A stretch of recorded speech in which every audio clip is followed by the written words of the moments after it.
समीर, क्या आपको कभी लगा है कि रात के 3 बजे अचानक आंख खुल जाना कोई इत्तेफाक नहीं है? आज हम इस रहस्यमय समय की गहराई में जाएंगे और समझेंगे कि क्यों हमारे पूर्वज इस घड़ी को इतना महत्वपूर्ण मानते थे। हिंदू परंपराओं में रात को 4 प्रहरों में बांटा गया है। मध्य रात्रि से सुबह 3 बजे तक का समय तामसिक काल माना जाता है। इस दौरान नकारात्मक ऊर्जाओं का प्रभाव सबसे ज्यादा होता है। शास्त्रों के अनुसार ये वो समय है जब तंत्र मंत्र, भूत प्रेत और राक्षसी शक्तियां सबसे सक्रिय रहती हैं। इसीलिए इस समय पूजा पाठ या शुभ कार्य करना वर्जित माना गया है। लेकिन यहाँ एक दिलचस्प बात है। अगर आप इस समय अचानक जाग जाते हैं तो ये आपके आसपास नकारात्मक ऊर्जा की उपस्थिति का संकेत हो सकता है। आपका अवचेतन मन इन शक्तियों को भांप लेता है और आपको जगा देता है। ऐसे में क्या करना चाहिए? हमारे बुजुर्ग कहते हैं कि तुरंत हनुमान चालीसा का पाठ करें या गायत्री मंत्र का जाप शुरू कर दें। ये मंत्र एक सुरक्षा कवच का काम करते हैं। अब बात करते हैं ब्रह्म मुहूर्त की। सुबह 3:30 से 5:30 बजे तक का समय ब्रह्म मुहूर्त कहलाता है। ये वो पवित्र काल है जब ब्रह्मा जी की शक्ति सबसे प्रबल होती है।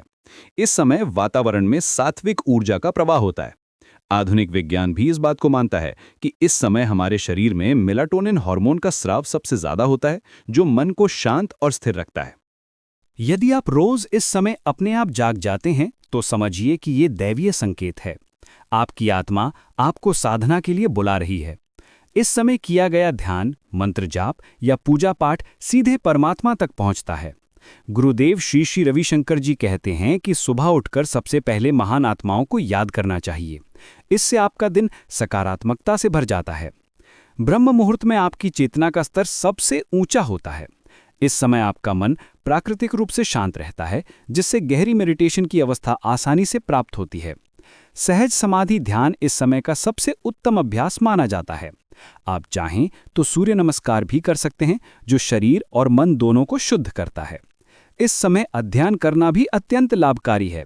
अष्टांग हृदय के अनुसार ब्रह्म मुहूर्त में आध्यात्मिक ज्ञान ग्रहण करने की क्षमता सबसे ज्यादा होती है। धर्मशास्त्र कहता है कि इस समय शास्त्रों का अध्ययन मानसिक समस्याओं को दूर करता है। आपकी स्मृति शक्ति भी बढ़ती है और एकाग्रता में सुधार होता है। कई लोग पूछते हैं कि अगर रात के 3 बजे जागना बुरा है तो फिर 3:30 बजे अच्छा कैसे हो गया? दरअसल ये समय की बारीकी का मामला है। 3 बजे तक तामसिक शक्तियों का राज होता है, लेकिन 3:30 के बाद सात्विक ऊर्जा का प्रवाह शुरू हो जाता है। ये प्रकृति का नियम है कि अंधकार के बाद प्रकाश आता है। आज के युग में जब हमारा मन अशांत रहता है और तनाव से भरा रहता है, ब्रह्म मुहूर्त का महत्व और भी बढ़ जाता है। ये वो समय है जब आप अपने आप को फिर से क्रिएट कर सकते हैं। सद्गुरु जी कहते हैं कि ब्रह्म मुहूर्त का मतलब है क्रिएटर का समय। आप इस समय अपने आप को वैसा बना सकते हैं जैसा आप चाहते हैं। तो समीर, अगली बार जब आप रात के 3 बजे जागें तो घबराइए मत, बल्कि इसे एक अवसर समझिए। अगर ये तामसिक काल है तो मंत्र जाप से अपनी सुरक्षा करिए, और अगर ये ब्रह्म मुहूर्त है तो इस दैवीय संकेत को समझकर अपनी आध्यात्मिक यात्रा शुरू कर दीजिए। याद रखिए, ये वो समय है जब आप अपने भीतर के ब्रह्मा को जगा सकते हैं और अपने जीवन को एक नई दिशा दे सकते हैं।